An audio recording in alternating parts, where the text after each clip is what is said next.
If you've ever seen a speaker freeze on stage, the audience is there for them. And often if they recover and start again, there's a round of applause. People are relieved, they are happy, they are excited for you that you were able to start again and to complete your words. People want you to do well. No one wants you to fail.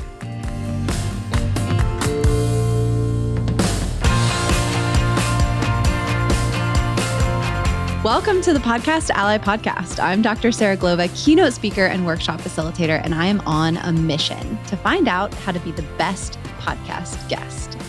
So I'm talking to lots of hosts, people who have been guests on hundreds of podcasts or podcast network executives, and my goal is to learn the good and bad, what works, what doesn't, and how I can build my brand through podcast guesting.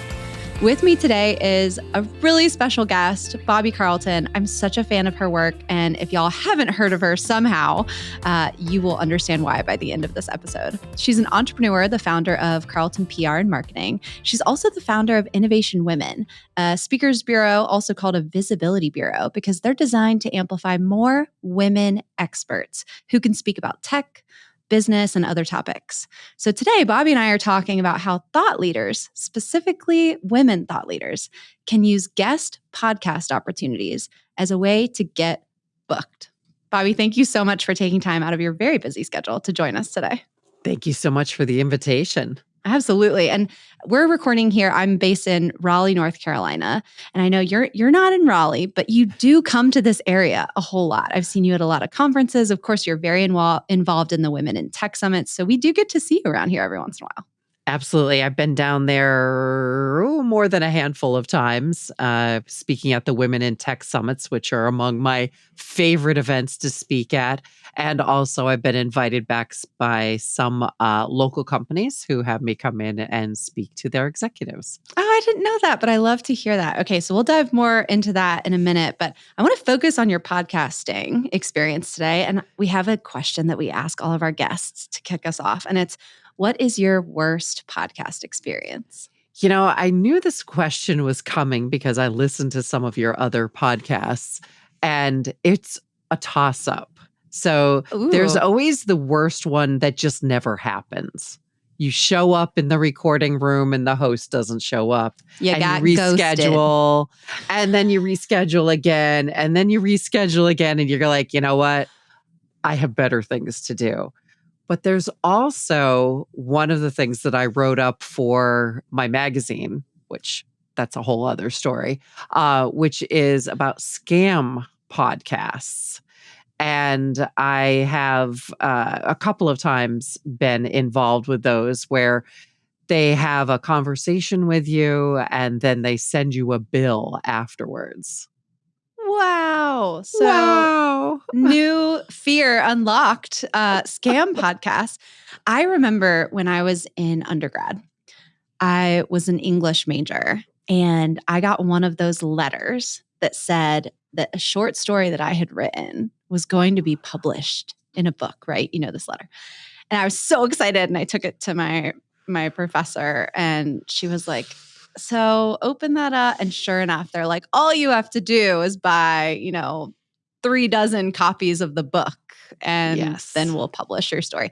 So there is that for podcasts. Yes, there is that for podcasts. That's good to know. Well, in sharing that scary thing, you've also helped to raise some awareness. So that's something we can be on the lookout for. If we're being asked to join a podcast, we should definitely have one eyebrow raised. If we start hearing about what it'll cost for us to participate in that, we should be evaluating that really carefully. Absolutely. And, not to say that there aren't podcasts where you pay for exposure, it's a marketing expense, but at the same time, just be aware.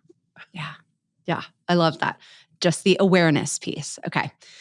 Now you're someone who, when I think of you and your work, I don't just think of the things that you've did. I think about the kind of body of people, the community of women behind you who have been really inspired by what you've done to take control of their own speaking careers. So it's like when I see you, I see this wonderful army of women behind you who have taken on more stages and more podcasting opportunities, just really owned their own speaking careers. And I know you've also worked with a lot of event managers to deliver really inclusive events. So I also see on the other side, like these event managers who are pulling events together. And thanks to working with you, they're able to pull in more diverse voices. And so I was going to ask you if you can just uplift us a bit. Share some wins related to this work. Like what are some of the good things? What's some of the good news, Bobbie? Well, some of the work that you're talking about, I think, is a little bit related to what we call the No Manel Zone project. And if you're unaware of the term manel, it is an all-male panel, which obviously leaves women out of a lot of business and career opportunities. So we don't want to see manels on stage. What it does is give the impression that women don't have anything to add to the conversation. That is part of the mission behind Innovation Women. We are determined to help people see women as experts and thought leaders, to give them equal voice on stage at conferences and events, because when we see people on a stage, they are not just physically elevated, they are elevated in our mind's eye. They are seen as experts. They have more credibility. We believe them more. We see them as leaders. And that is what Innovation Women is driving towards. We want to make sure that everybody has a voice. And I will fully admit that when I started Innovation Women about 9 years ago, I was very focused on the gender aspect. Today, we are more inclusive ourselves. We do have men who are part of Innovation Women.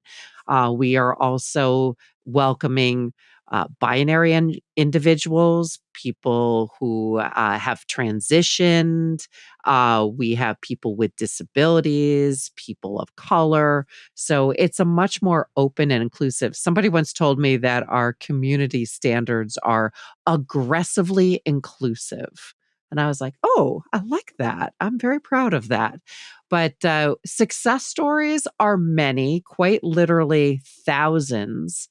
And I am coming at this from kind of a numbers perspective. 2/3 of all conference speakers are men, and that leaves women out. So my job is to help educate women, get them more comfortable with the idea of being conference speakers, and basically working about getting them on stage. And we've done a lot of that. We've created this very supportive community. We call it Speaker Friends, and Speaker Friends tell each other the truth, and they don't gatekeep, and they support each other. So you mentioned the mission behind Innovation Women, and I read folks a bit about your bio, and I described it as a speakers bureau or really a visibility bureau. But now I'm realizing I've made this very common podcast mistake, which is I've mentioned something that is so near and dear to my heart that I assume everyone knows what Innovation Women is, right? Because of course they do, because it's this great thing in my life. But let's describe it more, and I'll start by the mission that I always recognize from Innovation Women. I have it here: is no more token woman. So like the token woman on stage who's kind of plucked to be like, okay, check mark. Now we have that representation. No, it's about this idea of gender balanced panels and equal visibility opportunities for women. That's part of the mission. But what you just shared, it's almost like we can replace some of those words, and it's just equal visibility across so many different groups. So can you describe the thing? What is Innovation Women? What does it do? Yeah. So Innovation Women is a platform. You can come in and become a speaker on our platform, which gets you access to a speaker profile. It gets you access to our database of calls for speakers. I think right now there are about 800 different conferences and events looking for speakers who have open calls. It gets you access to our green room. In speaker vernacular, the green room is the place that you go and prepare to be on stage. So for us, it is where we keep all of our educational materials. We have educational modules, resource sheets, templates, everything that you want or didn't know you want, as someone recently told me, about becoming a speaker or using speaking and visibility to drive your career and your business. During the pandemic, I actually engaged in a little bit of retail therapy and bought myself some other companies. And one of them is a magazine, I mentioned that earlier, called Lioness. And it is a digital magazine for women entrepreneurs. And as you're increasing your visibility, it might be that you want to write an article for Lioness, or you might have a book and your book gets to be the book of the week, or maybe you have a podcast. I think I know somebody, and we have a podcast of the week. So there are a bunch of different things that we do to amplify the impact of our speakers. When I talk about the benefits of public speaking, it's a little bit of a shorthand because there's a lot that goes into this visibility driving. And I talk a lot about public speaking as a way to make connections, to demonstrate your confidence, and to be seen as more credible. But the connections part is always really interesting to me. When you are a speaker at a conference, you are not just speaking to the people in the room. You are speaking to everyone who they're connected to. You're also being used as the promotional material for the conference. So, what's the first thing they do when they are starting to promote their event? They announce the speakers, and your name and your company name and your area of expertise are blasted out in emails and used for social media and maybe included in an ad. So, even if somebody doesn't come to the conference, your name becomes familiar to them. Mm-hmm. And what a powerful reminder that it's not just the moment on stage. And you've even expanded. You said we're talking about amplification, really. So when we say on stage, it could be the actual stage of a speaking engagement, or the podcast, or the magazine article, or the book. But when you get that opportunity to have your work amplified, it's not just what happens on that metaphorical stage, but in the advertisements, in the social media clips. I spoke at an event once where the next year, when they were advertising their event, an image of me speaking was like in their banner image. I was the banner image for the conference. And I had a bunch of people that year that said, "Oh, I see you're speaking at the conference," and it's like, nope, I did that in 2023 actually. But I think it's this reminder that when thought leaders, especially women, but really any group that's looking for more visibility, when thought leaders are looking for ways to amplify their work, and we're talking about these engagements can be really difficult to get. But if we understand that the value is so much more than just that engagement, but also all the amplification to the folks in the room, you mentioned it's not just them, it's also who they know, to the social media that goes out, to the emails that goes out. There's a lot of power here, is what I'm kind of taking away from this. Absolutely. When you are on stage, you are part of the marketing that that conference is using, as you pointed out, not just this year, but next year. And let's face it, the internet is forever. You could be immortalized for years to come because you said yes to that speaking opportunity. Now, we could do another podcast on this topic. So let me just do a quick plug and I will say I don't work for Innovation Women. I might sound like I do because I am such a fan. You mentioned the vault, the green room, where there's access to resources. When I was starting out as a speaker and I had so many questions and doing podcasts and things, so many questions about how do I write a contract? How do I ask that they, yes, you can use social media clips, but no, you can't record my whole keynote and put that out there. What does that look like? And it was a lot of the contracting information that was in the green room that I used for the first time. And I'll even share, you mentioned that it's a platform where you can make a speaker profile. I had an Innovation Women speaker profile before I had a speaker website. When I first started putting myself out there as a speaker, Innovation Women was so crucial because I could make a profile. And then when folks asked like, "Oh, are you a speaker?" Or when I put it on LinkedIn, that's what I linked out to. So it's that opportunity to start and to say, here's what I can talk about if you need an expert on these things. Yeah. And the Innovation Women profiles are designed to walk neophytes through the collection of materials that an event organizer is looking for. We don't ask you just fill in the blanks here with links to your social media, although that's included. We ask you for things like tell us your origin story, tell us your best story, what's your passion? Give Mhm. us example talks. And when we set up the profile, we designed it so that a speaker would be guided through thinking about how they present themselves as a speaker and as an expert. Yeah, which is so brilliant. Not just, you mentioned that it's great for folks who are new, and it was for me. But also, I have changed what I speak about. You mentioned Innovation Women has changed in the last 9 years. I think we do as thought leaders too. And what I used to speak about 9 years ago isn't necessarily what I speak about now. And it's always so fun when I go to change my Innovation Women profile, to tweak it to be about my new keynotes. And I see those questions. What's my best story? Oh, well, now I need to change it. I need a story that more fits this topic. And so even as someone who's been doing this now for years and years, those questions still help me, and I find myself coming back to them. So you all have scaffolded, to borrow a nerdy term from my learning design background. You've scaffolded, you've provided the scaffolding that's really helpful for thought leaders. Yeah. I And think. the speakers on Innovation Women range. We have professionals who, are earning tens of thousands of dollars for each speaking engagement.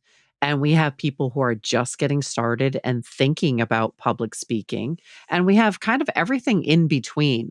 The speaker that I love seeing coming into Innovation Women the most, and I love you all dearly, but the most intriguing to me, the most exciting is somebody who is relatively senior in their career, but hasn't thought about their public persona. They haven't thought about speaking. They haven't thought about being seen as a thought leader. And they've got this enormous storehouse of information and experience to share. And it's like, oh, so exciting. Those are some of my favorite people to talk to when they're new in that journey. Sometimes, I don't want to make an assumption because it's different for everyone, but sometimes you'll hear that person say something like, "Well, I just don't know what I would share. I don't know if my expertise translates. I don't know what stories I would share." And then you ask them those couple of questions, kind of like Innovation Women does in the beginning when you're doing that profile. And you say, "Well, what's an example of work that you've really enjoyed doing?" And then they start telling these stories, and you want to tell this person, like, "I would listen to you eat toast. You're so interesting. We need to see you on more things." Those are exactly the people I love seeing coming into our platform. Well, let's talk for a minute about those folks. And I had a question here prepared for you because when I was reading your bio, I mentioned I've known you for a while, but then I'm reading your bio and it's like, Bobbie is insane. You're an insane person. You've spoken at the United Nations. You've been featured on CBS News, in the Wall Street Journal, in Boston Globe, in USA Today, so many other major media. And so one of the questions that I designed for our conversation was this idea that for thought leaders who are looking to get more engagements, and we expanded that word already. We're not just talking about speaking on the stage, but other written in articles, featured on major media. For folks who are looking for more amplification engagements, how can they use podcast guest opportunities to help them to secure those kinds of engagement opportunities? Yeah. And there's a couple of things. Number one, I encourage people to think about what their messages are. For example, for a long time, I'd say from 2020 to 2023, the top search terms on Innovation Women were terms related to diversity. And So this is like when people would come to Innovation Women looking for speakers. Yes. The top term they would put in when looking for Innovation Women speakers would be some aspect of diversity. From 2020 to 2023, the top 10 search terms included diversity, DEI, and inclusion. And I'm like, okay, like loud and clear, folks, loud and clear. But when you start digging into the different aspects of speakers who address those topics, there are numerous ways to address it. You have people who are sharing lived experiences. You have people who are highly trained. You have people that are addressing things from a research and publication aspect. Like there are all different perspectives about diversity, equity, and inclusion. Just the same way that we have a whole group of speakers who address burnout. We have actually a group of women who got together and created a panel. They are all burnout experts, but they all have different perspectives on burnout. One person is focused on the personal part of burnout. One person focuses on people that do teams. How do you prevent your employees from burning out? How do you prevent your managers from burning out? Like there are all these different perspectives on any topic. So you need to come to the table with something that I would consider a unique perspective or an umbrella that encompasses DEI in one case or burnout or any one of a number of different topics. And you have to have a perspective that is unique to you, but is something that is useful to people on the other side of the conversation. Unique to you, but useful to folks on the other side of the conversation. And so, what I'm hearing is when I think about how, as thought leaders, we often put ourselves in categories. Oh, I speak about data science. Oh, I speak about burnout. I speak about XYZ. If we can expand that and be more specific. So, I'm somebody who went through a serious case of burnout. And so I speak about my lived experience with burnout, would be different from somebody who says, I'm a researcher and I've researched the topic of burnout for one of the top management schools here in the Southeast. We can hear already that's one topic, but two different messages. Exactly.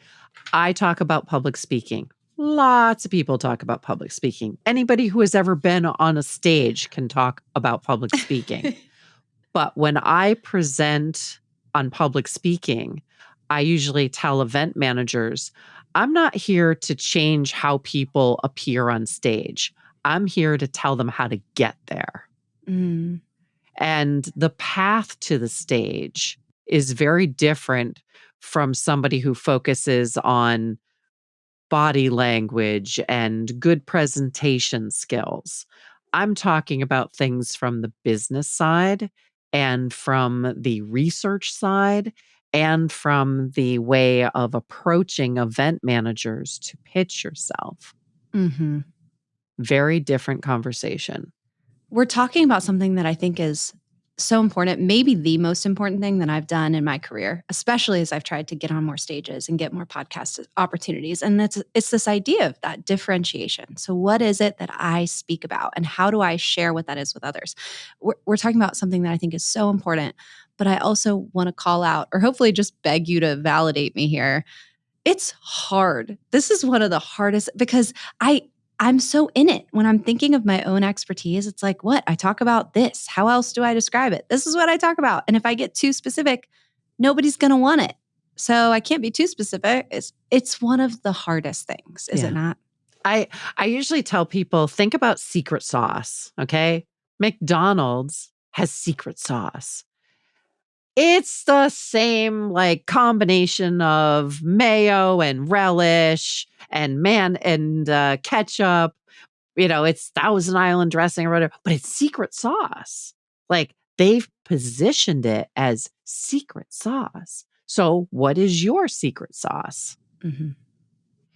And for me, being just a nerd, I mean, I'm just the kind of person where I was like, okay, Bobbie and other experts are telling me I need to figure out what my secret sauce is, what I speak about, what my message is. So I'm going to go to my office and I'm going to sit and think about it.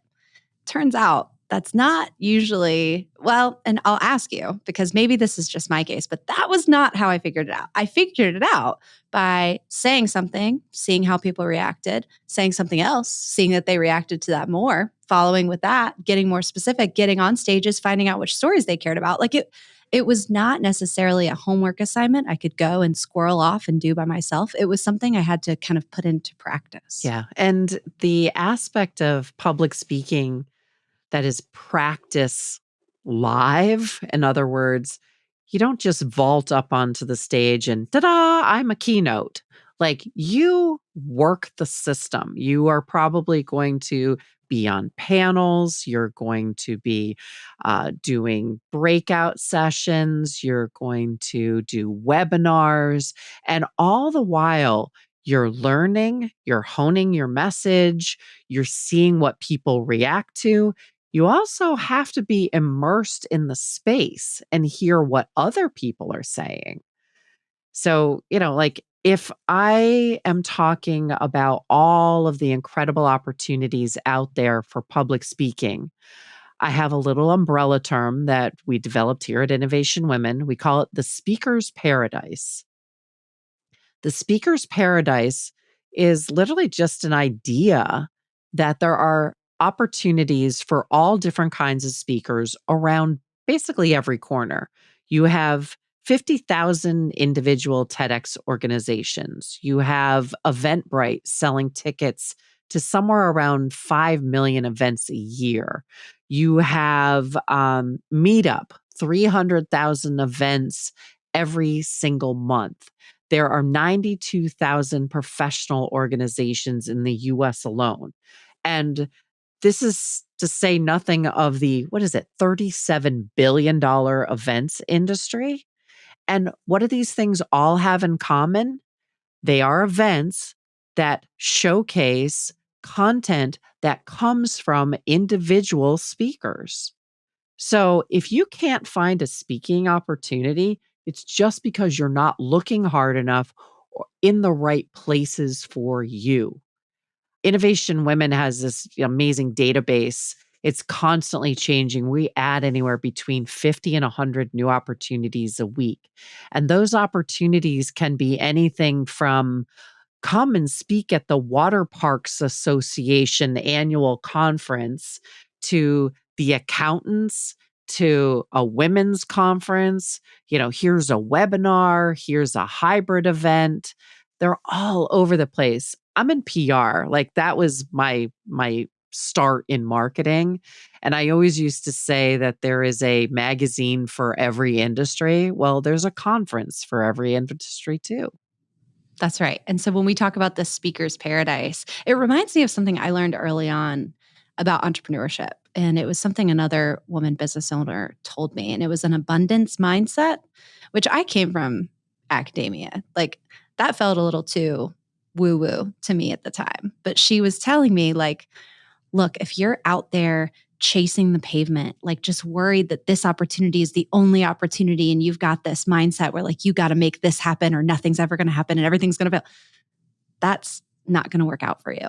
But if you can have an abundance mindset where you think there are a lot of opportunities, it's just about finding the right one. This one in front of me isn't the only one.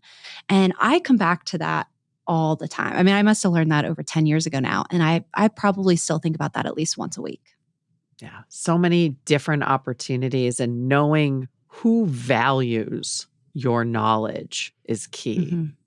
And that's part of the practice that we were talking about. So as we're challenging folks who are thinking about putting this to play in their work, finding some of these amplification opportunities, there's first this challenge of figuring out what your unique message is, and then this challenge of finding out who needs to hear that message. And there is a magazine or an industry conference or an association or an event for you. But a lot of times it's that matchmaking. So when you're hearing a no, it's not a no to whether or not you should be doing this. It's just a no to that specific fit. Yes. And so it's about, okay, then I just need to go find the right fit. Yeah. And I'm going to give people a little tidbit. Because I have this extensive background in public relations, a lot of people are like, oh, you must speak all the time at the PRSA. That's the Public Relations Society of America, their annual conference. And I'm like, nope. Because there, I'm speaking to my competition. Mm-hmm. I spend a lot more time speaking at startup events or women's events because that's where my customers are. So if you're looking at a conference and you're only looking at the conference where you are among your peers, you might not be reaching the right people who could potentially become your customer. What an important lesson, especially for our folks who are new into this idea of podcast guesting. I think a lot of times we have folks who are like, I'm in sustainability. I need to go on to sustainability podcasts. Or I talk about communication. I need to go on to podcasts that talk about communication. And we could say yes, and like that might be one place to go. But I used to speak a lot about workplace communication, and that's still one of my most popular topics. A lot of people want to know how to communicate better at work. That is not what the communication professors or the industry associations for communication studies, they know the stuff I know. They don't want me to come in unless we're talking about some new research. The folks who want me are like the finance professionals, the engineers. They love to bring me in. This is not their area of expertise. You're and they want exotic there. I love this. My expertise is exotic when I go to an engineering conference or a finance conference. And what's so wonderful is when you're an expert in something, I think you've had time to learn how to make that applicable for more people. You've had these opportunities to talk about your work and to translate it for others. And that's what folks want. Help me understand why this should matter to me and what I can do with it tomorrow in my next Zoom call, whatever it is. And so you talked about your favorite folks to bring into this visibility bureau. And it's the folks who have the expertise, but who aren't necessarily out there talking about it yet and aren't building their personal brand. So what a great reminder for them that it's not just about speaking about it within your industry, but where is your expertise really novel, really unique? Where is that something that nobody in that group is talking about? And how can it help them? How can it help them to know more about what you're talking about? I also want to challenge people when you are looking at speaking opportunities. Do you pass this test? Is what you are sharing something that someone could hit Google and easily find the answer to? If the answer is yes, work harder. You need to not be one Google search deep on your presentations, on your answers. If somebody sits in the audience and goes, I could have read this online, you haven't done your job. You haven't made them think. You haven't delivered something new and novel. And they are sitting in the audience. They are probably leaving their company behind. Maybe it's time away from their kids and their family. What are you going to do to make it worth their while to travel, to get in the car, to get on a plane and come and see you in person? Mm-hmm.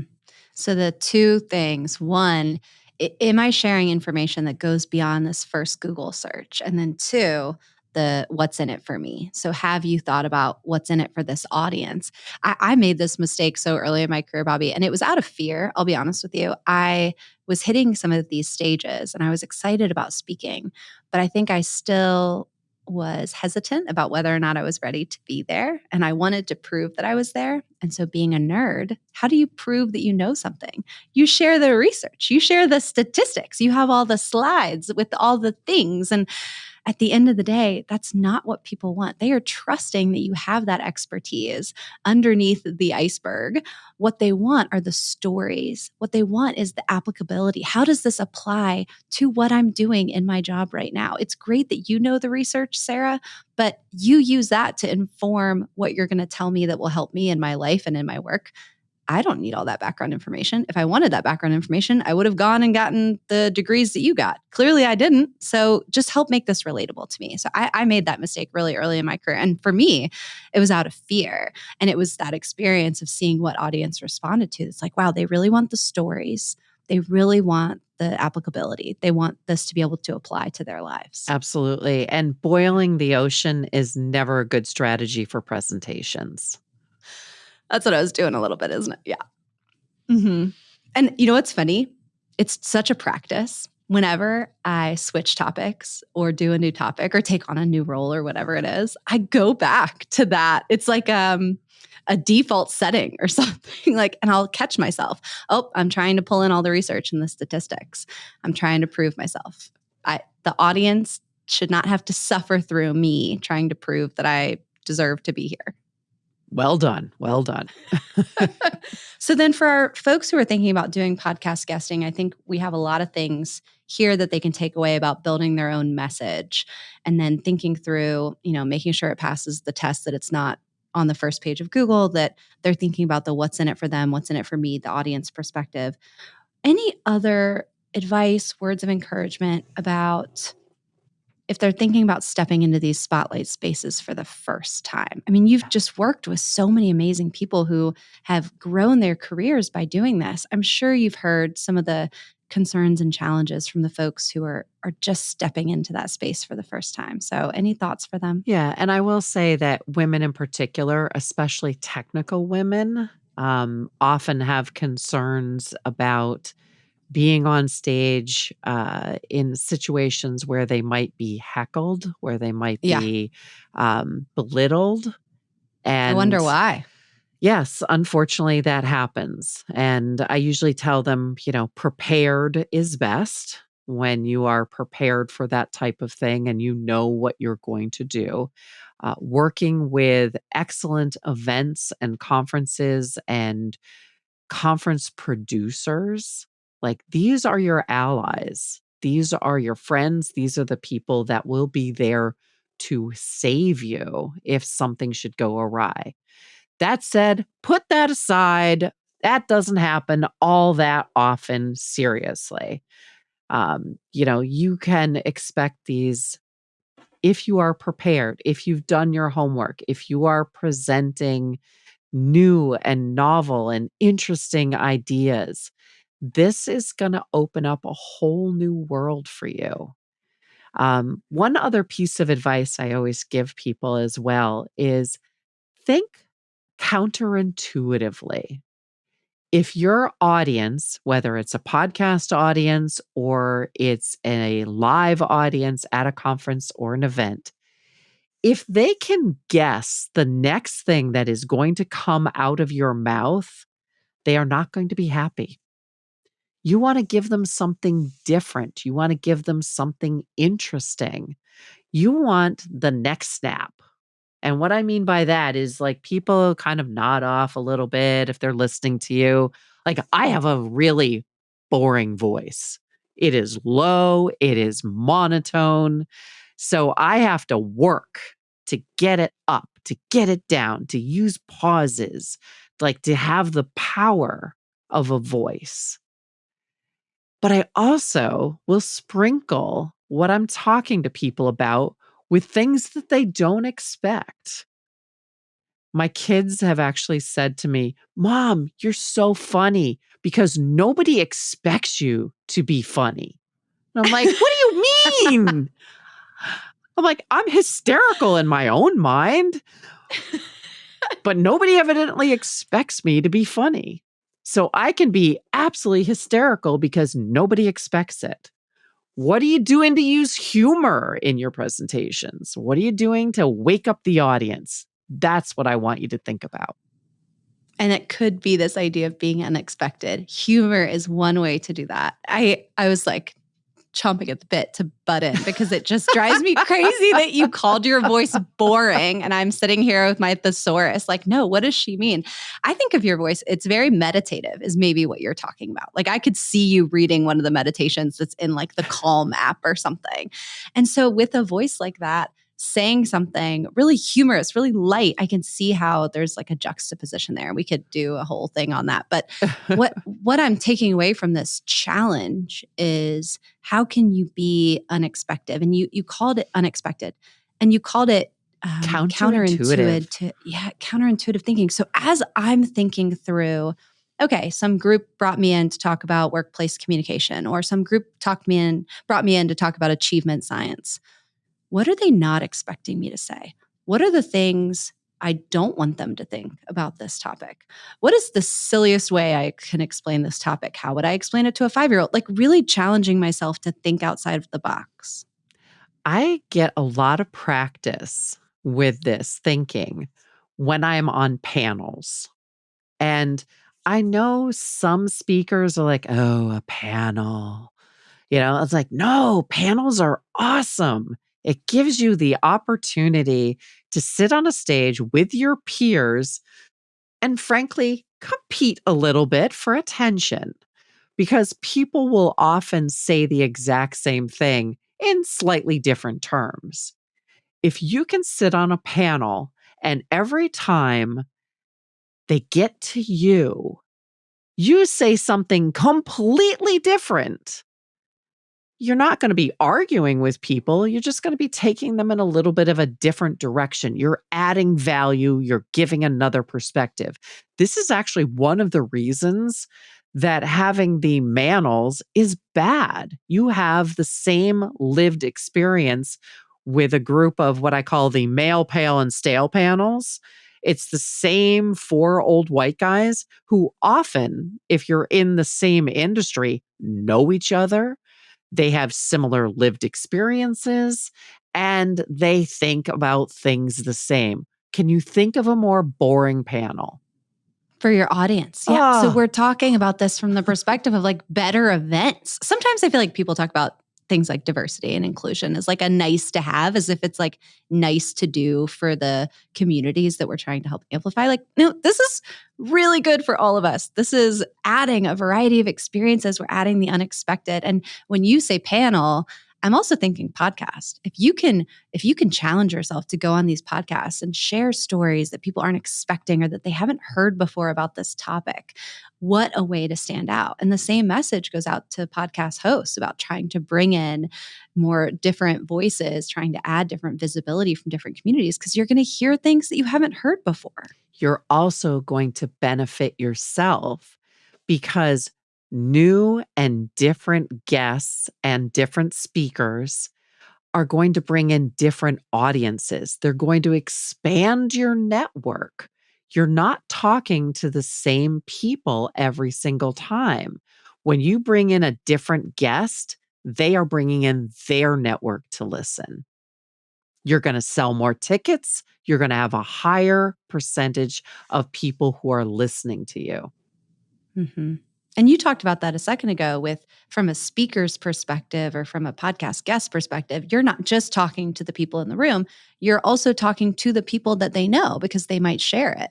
And so now we're thinking about that from the host perspective or the event organizer perspective. It's all about, when we have an opportunity to make these connections, we're connecting not just with this person, but also with their big expanded audience. Yeah. So keeping that in mind from either side. Yeah. Innovation Women is a two-sided marketplace. Event managers come in and they can invite speakers. They can also put up their own call for speakers.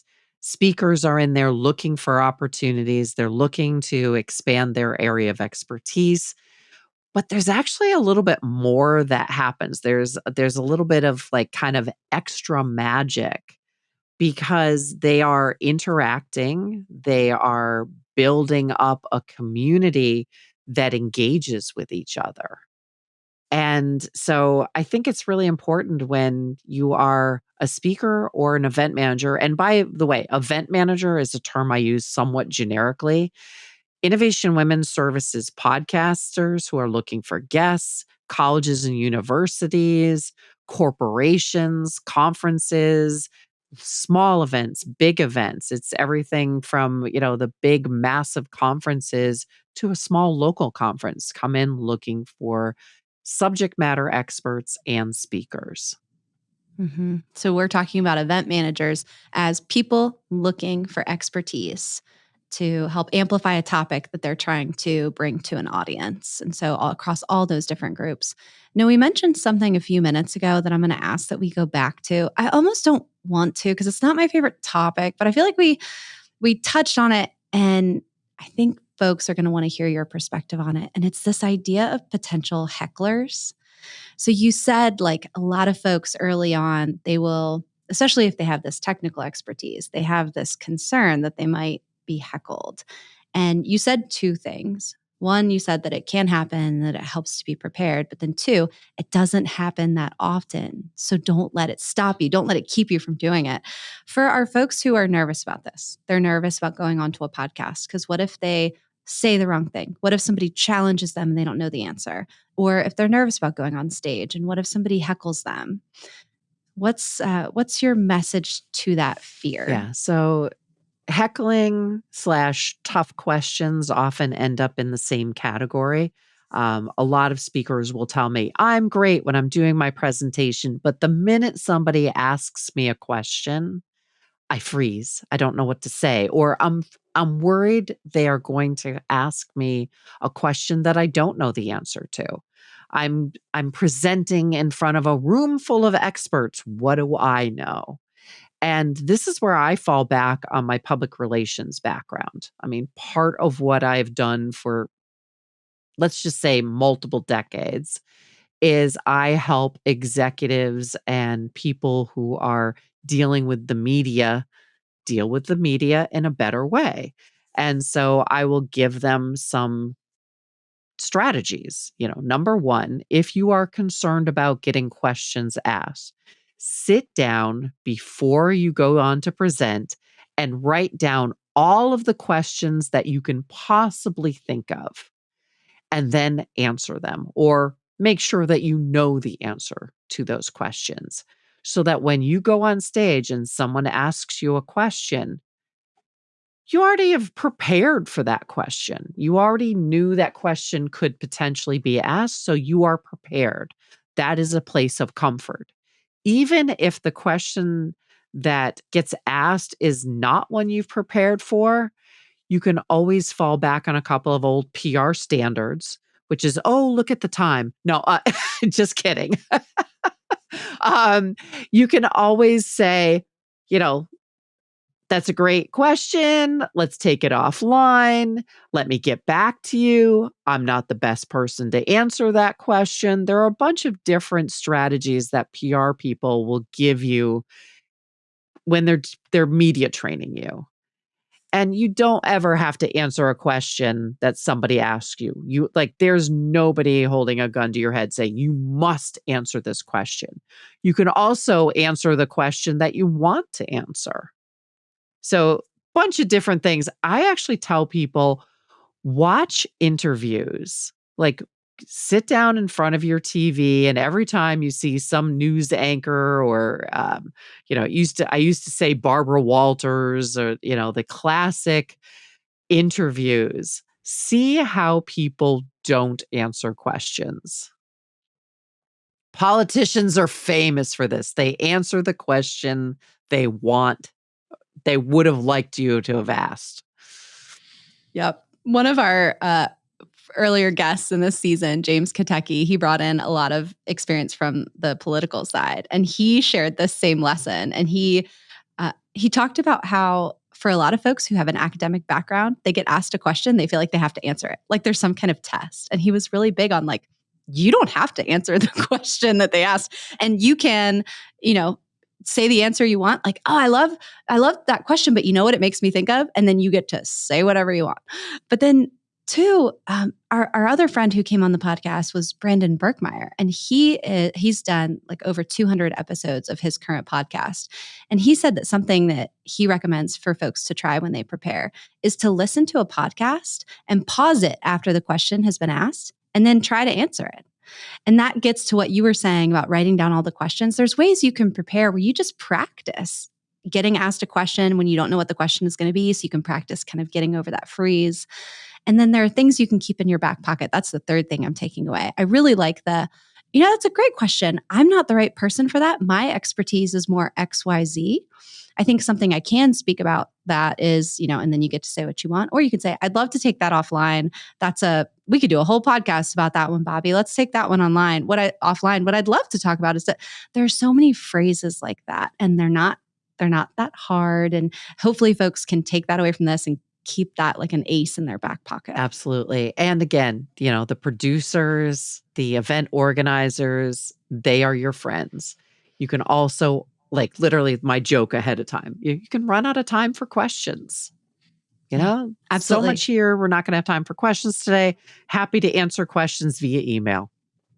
Yep. And you can do that. I think remembering that you're in a slight position of control there, you can have a relationship with the event manager, the podcast host, whoever it is, and you could say, I hope to take questions about this, but I'd like them to be specific to this. If I get questions about XYZ, I'm not going to answer them. Or can we do questions off stage? I'll be available for questions, but I'd prefer that it be off stage. There's so many different things that we can do. I will share for anyone who's listening who is still afraid of the unnamed or unseen heckler, because I think I was for a long time. And then I got one. I got a heckler, and this person really did not like what I had to say and was very outspoken about it during the Q&A. And it is a unique experience to be standing on stage while someone is basically telling not just you, but a room full of people that they do not like you and your thoughts. And I have to tell you, it did not kill me. And it actually didn't even hurt that bad because the person was pretty rude in how they were sharing that. And everyone in the room, you could kind of feel that the energy was not with the person doing the heckling. And it was very much with me and the way that I handled it. And to your point, right after that, the event producer who was there kind of came on stage and said, we're going to have to take this question offline. Reminders, Sarah is available over here. So it is so survivable. And it's not a reason to be too afraid to take on that stage or to take on that mic or to take on that podcast. It is not that scary. The audience wants you to succeed. They want you to do well. If you've ever seen, and I almost hesitate to bring it up, if you've ever seen a speaker freeze on stage, the audience is there for them. And often if they recover and start again, there's a round of applause. People are relieved. They are happy. They are excited for you that you were able to start again and to complete your words. People want you to do well. No one wants you to fail. Yeah. I'm going to save that clip and I'm going to put it in my phone and I'm just going to play it before I do anything that makes me nervous. Because even though I've done this now for over a decade, sometimes the lights are really bright and you get really nervous. I know I still do. So I'm just going to play that and remember that. And one of my favorite people in the world is Dr. Sarah Egan-Warren. I've worked with her a lot. She co-runs an she co-runs an open mic night. And she told me once that if a singer messes up on a song and kind of starts again, that is when the audience cheers the loudest. And sometimes it becomes like a sing-along where everyone is singing along with that performer. And I just think that's really beautiful. It's a reminder that really people want you to succeed. They want you to do well, and they are so happy when you do. Oh, well, that was the encouragement I needed. So thank you for putting that in our ears. How can our listeners connect with you? If they want to hear more about Innovation Women or see more of your work, what are some ways that we can find you? Innovationwomen.com. I am there. Now, you're also a lot of other places. Yes. So if I want to follow your work specifically, let me first kind of double click on that. Please check out Innovation Women. It's been such a great resource for me. And whether you're looking for folks who you want to build a panel with, you mentioned that idea earlier. I really like that. So maybe you want to build a panel and start thinking about who your co-experts can be. Or if you want to explore event opportunities, please check out Innovation Women. But then for folks who want to hear more about what Bobbie is doing, how do we do that? I'm complex. I usually tell people the day job is Carlton PR marketing. The night job for many years was Mass Innovation Nights, which was a monthly new product launch event in Boston. Obviously, the pandemic stopped us from being quite so eventy. And Innovation Women is what I consider the dream job, the dream of more women on stage at conferences and events. And then my pandemic retail therapy was buying My Speaker Leads and Lioness Magazine. Sadly, I would probably used to say, follow me on Twitter, but that's a bit of a dumpster fire these days. So connect with me on LinkedIn. There you go. And I love following the updates that you share on LinkedIn. Also, can I just say, it is so cool that your dream job is helping a lot of people achieve dreams of their own. That's really neat. Thank you. Thought about it that way. Yeah. Well, you've certainly helped me with mine. So selfishly, thank you for all that you do, because it really helped me with all that I'm doing. Fantastic. That's what I love to hear. Makes it all worthwhile. Yes, because I know it's not a small amount of work. And if you check out Innovation Women, you'll see all the stuff that's there. But but so worthwhile. And I hope anyone who's listening, whatever kind of visibility you're bringing, we want to hear your stories. We want to hear your examples. We want to hear your expertise. So please take Bobbie's advice to account, figuring out what your messages are beyond that Googleable first page, thinking about what's in it for them, what your audience can take away from those messages. Don't be afraid of the hecklers or the what can go wrong, because so much of it is in the practice of doing, and you're going to learn from that. And that preparation is going to help you to get onto more and more exciting engagement spots. If you want to join a community that is aggressively inclusive, check out the Innovation Women's Space and the resources they have there. Bobbie, anything else for our audience? Just get out there and say yes to public speaking. That's usually my advice. I know people get nervous. So do I. And I will confess right here, I'm an introvert. And if I can do this, you can do this. I will say that one of my special missions is to get more introverts interested in public speaking, because often you're really good at it. You're good at preparing. So if you're an introvert, don't think about it as a blockade to the stage. Think about it as, ooh, you have a superpower. And That's right. do your public speaking. That's right. Oh, I love that. And maybe that's what helped me early on, because, we've talked about this. I'm super introverted. You said earlier, you called your voice boring, which I don't love. I would call my voice made for libraries. But I've learned, that a little voice can have a big impact. And it's a lot of what I used to think were things that should keep me off the stage. I'm not gregarious. I'm not intensely funny. I'm methodical. Who wants the speaker who's known as methodical? And it turns out folks who want to understand complex topics and how they affect them. So figuring out what that message is and whatever kind of voice you have is, I think, what we're trying to say is the world needs it. We need all kinds of voices. So bring it out. Yay. Thank you. Oh, no, thank you. And a big thank you to our listeners. Thank you so much for listening or watching this podcast. As a reminder, if this content is helpful for you at all, be sure to follow us on any podcast app or on YouTube. Plus, on social media, we're at Podcast Ally. And if you're looking to be a guest on more podcasts to grow your brand, check out podcastally.com. I'm Dr. Sarah Glova, and just like Bobbie, I'd love for you to follow me on LinkedIn as well. You can also check me out at sarahglova.com, and we'll see you again soon on the Podcast Ally podcast.